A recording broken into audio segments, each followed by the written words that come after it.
त्याला जायचे. आता हे सर्व इंग्रजांनी 1812 मध्ये पूर्णपणे उद्ध्वस्त केलं आहे. आता उद्ध्वस्त करण्याचं कारण होतं इंग्रजांची राणी व्हिक्टोरिया यांनी पत्र पाठवलं की शिवाजी महाराजांचे जेवढे गड आहेत ते गडातले इमारती उद्ध्वस्त करा. सिंधुदुर्ग किल्ल्यामधला सभामंडप, राजवाडा, अन्नकोठार उद्ध्वस्त केला. रायगड जर पाहिला असेल तर पूर्णपणे जाळून टाकला तो किल्ला. असे राजांचे सर्व किल्ले उद्ध्वस्त करण्यात आले.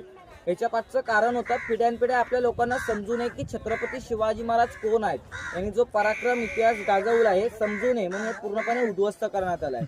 जर पिढ्यानपिढ्या राजांच्या पराक्रमाबद्दल, इतिहासाबद्दल कळलं असतं तर प्रत्येक माणसाच्या अंगामध्ये शक्ती आणि स्फूर्ती निर्माण झाली असते आणि प्रत्येक व्यक्ती राजांसारखा बनला असता युद्धामध्ये.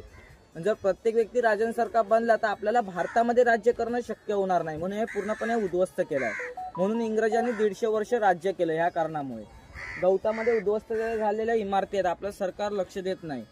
75 वर्ष झाली आहेत आपलं स्वातंत्र्य होऊन, तरी पण आपलं सरकार लक्ष देत